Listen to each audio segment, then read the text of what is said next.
정신과 의사는 제가 봐도 AI가 정신과 의사는 저보다 훨씬 더 공감 있게 섬세하게 인간의 감정을 터치하고 어루만져 주더라고요. 안녕하세요. 닥터 전미경입니다. 오늘 영상도 저번 영상에 이어서 소통한다는 것, 이 책에서 나온 내용을 주제로 여러분들과 말씀을 나누려고 합니다. 사실 이 책을 별다른 기대 없이 읽었는데 정말 좋은 책이더라고요. 디지털 시대의 소통 변화를 이렇게 트렌드 있게 깊이 있게 다룬 책은 처음이었거든요. 혹시 구독자 여러분들 뮤지컬이라는 단어 들어보셨나요? 뮤지컬 아니고 무지컬입니다. 지식도 떨어지고 피지컬도 떨어진다. 정확하게는 상황 파악 능력도 없고 신체 능력도 없는 사람을 뜻하는 신조어입니다. 처음 들었을 땐 저도 웃었거든요. 근데 이거 좀 섬뜩해지더라고요. 무능함을 표현하는 단어까지 순간적으로 만들어내고 소비한다는 뜻이잖아요.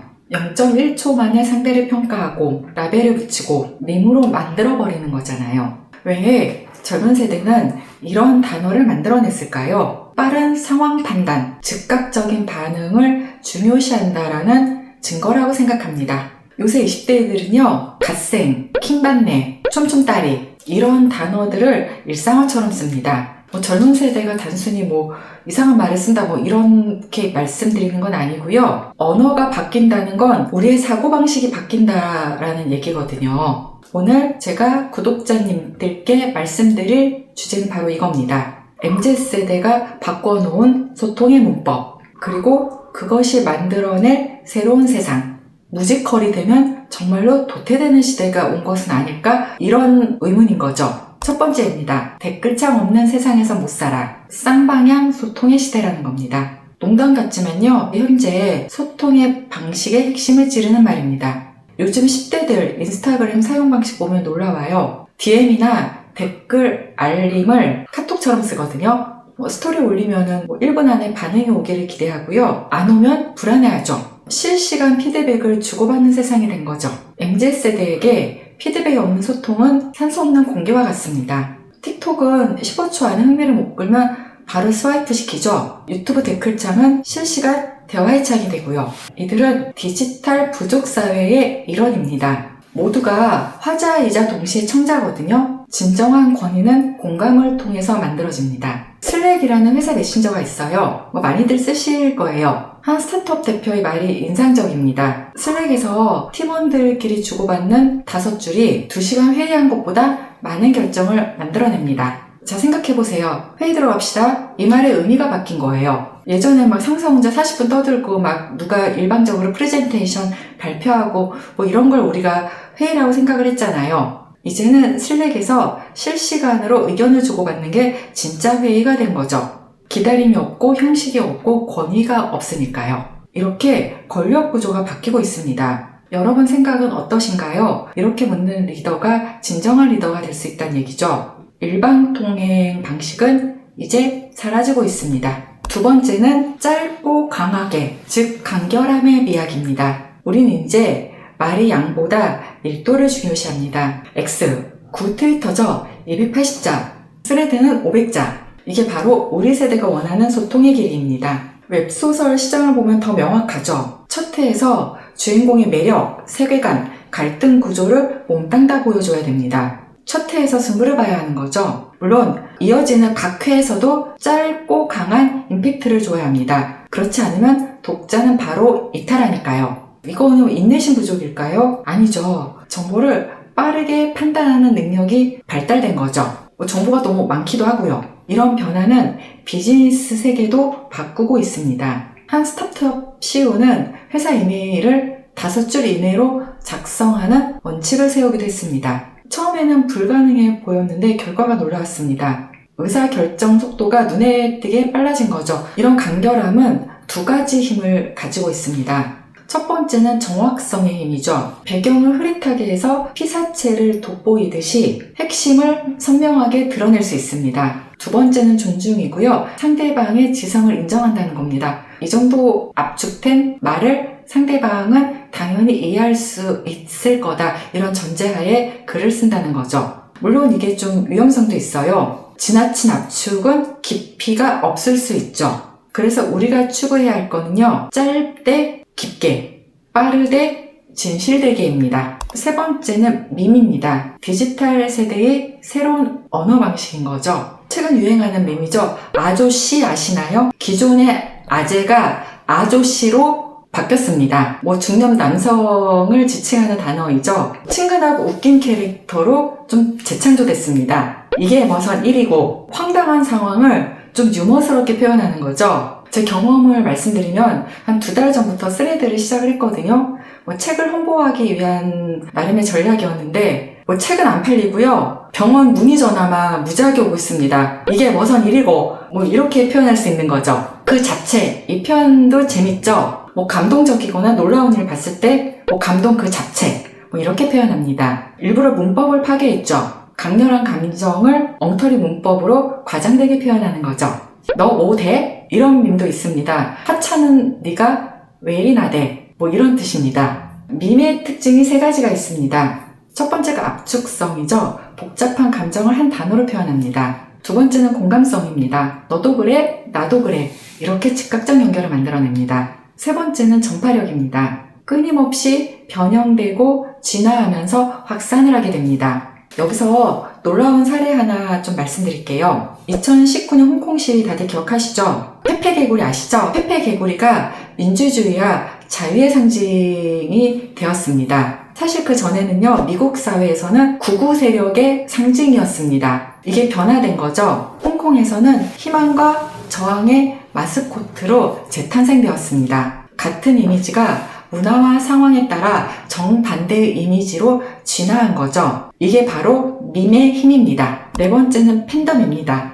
새로운 문화가 탄생되었습니다. 아이유 콘서트 가보신 적 있으세요? 수천 명이 하나가 돼서 노래하는 그 공연은요, 단순한 공연이 아니고 무슨 하나의 공동체 같은 그런 느낌을 줍니다. 그 BTS 아미를 보면은 팬덤의 진정한 힘을 우리가 알 수 있습니다. 빌보드 1위를 위해 조직적으로 스트리밍을 하고 총공을 합니다. 총공이란 총공격의 줄임말입니다. 팬들이 조직적으로 음원을 스트리밍하거나 집중 구매하는 행위를 말합니다. 더 놀라운 거는 팬들의 사회적 영향력입니다. 2020년 블랙 라이브스 매터 때 BTS와 아미가 큰일을 해냈습니다. BTS와 소속사가 100만 달러를 기부했는데요. 아미가 24시간 안에 100만 달러 모금 운동에 성공했습니다. 그래서 총 200만 달러를 기부를 했습니다. 블랙 라이브스 매터스는 미국 내에서 일어난 인종차별 반대 운동이었거든요. 한국 아이돌의 팬덤이 이런 글로벌 이슈에 적극적으로 참여한 거죠. 저는 이거는 단순히 팬활동이라고만 볼 수는 없다고 생각합니다. 국경과 언어를 뛰어넘는 새로운 형태의 공동체인 거죠. 이제 팬덤이라고 하는 것은 하나의 정체성이 되었어요. 내가 좋아하는 것이 곧 내가 세상을 바라보는 방식이 되는 겁니다. 5번째는 감정 설계의 시대입니다. 디지털 시대의 진짜 승자는요, 정보 전달자가 아니고요, 감정 설계자입니다. 이제 하드웨어 개발은 거의 끝났죠. 노트북이나 스마트폰 기능이 조금씩 좋아지긴 하는데 획기적으로 좋아진 건 없습니다. 그런데도 우리는 특정 제품을 고집하죠. 필요의 문제가 아니고 감성과 취향의 문제죠. 아이폰 유저들 보세요. 꼭 성능 때문에 아이폰을 고집하는 건 아니죠. 애플 로고가 주는 소속감도 있고요. 에어드롭으로 연결되는 편리함도 있고, 아이폰 유저라는 약간의 부심도 있습니다. 애플 생태계 안에 있다는 정체성, 이런 만족감 때문에 아이폰을 고집하는 경우가 많죠. 굿즈 시장도 같은 원리죠. 아이돌 텀블러를 왜 살까요? 성능이 좋아서? 아니죠. 그 텀블러를 들고 있을 때의 만족감, 그리고 나의 취향을 표현했다는 소속감, 이런 것 때문에 사는 거죠. 감정 설계는요, 상대방이 어떤 기분을 느낄지 먼저 짐작하는 것을 시작으로 합니다. 직장에서도 그래요. 보고서 언제까지 낼 수 있어요? 이렇게 묻는 것과 바쁘신 줄 아는데 보고서를 부탁드려도 될까요? 이렇게 묻는 거는 좀 뉘앙스가 좀 많이 다르죠. 예전에는 AI가 이 감정에 대한 부분은 건드리지 못했잖아요. 친구 한숨 소리 듣고 무슨 일이 있었어? 이렇게 물을 수 있는 것이 인간이죠. 나 괜찮아. 말은 이렇게 하지만 그 뒤에 있는 슬픔을 알아차릴 수 있는 것이 인간이고요. 그런데 요즘은 AI가 이 영역까지 해내고 있습니다. 정신과 의사는 제가 봐도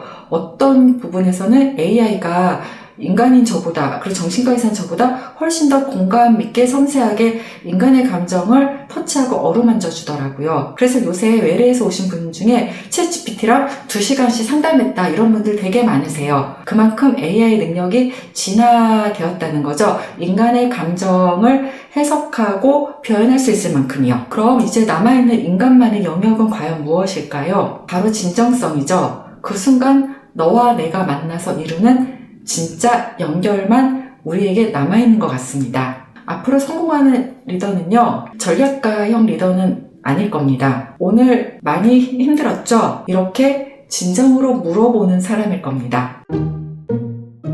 네, 정리하겠습니다. 첫째, MZ세대는 댓글창 없는 세상에서 못 삽니다. 인스타 댓글이 곧 카톡인 시대입니다. 둘째, 간결함이 대세가 됐습니다. X는 280자, 스레드는 500자, 웹소설은 첫 회에 승부를 봐야 합니다. 셋째, 밈은 새로운 언어입니다. 아저씨, 이게 머선 일이고, 그 잡채, 이런 것들이 문화 코드가 되었습니다. 넷째, 팬덤은 실제 힘입니다. BTS의 아미처럼 24시간 안에 100만 달러를 모으는 파워풀한 집단입니다. 다섯째, 감성이 제품을 팝니다. 아이폰 충성도와 굿즈 시장이 증명하는 감성 소비 시대입니다. 디지털 시대가 우리에게 던지는 질문은 명확합니다. 당신은 어떻게 소통할 건가요? 일방적으로 내 말만 할 건가요?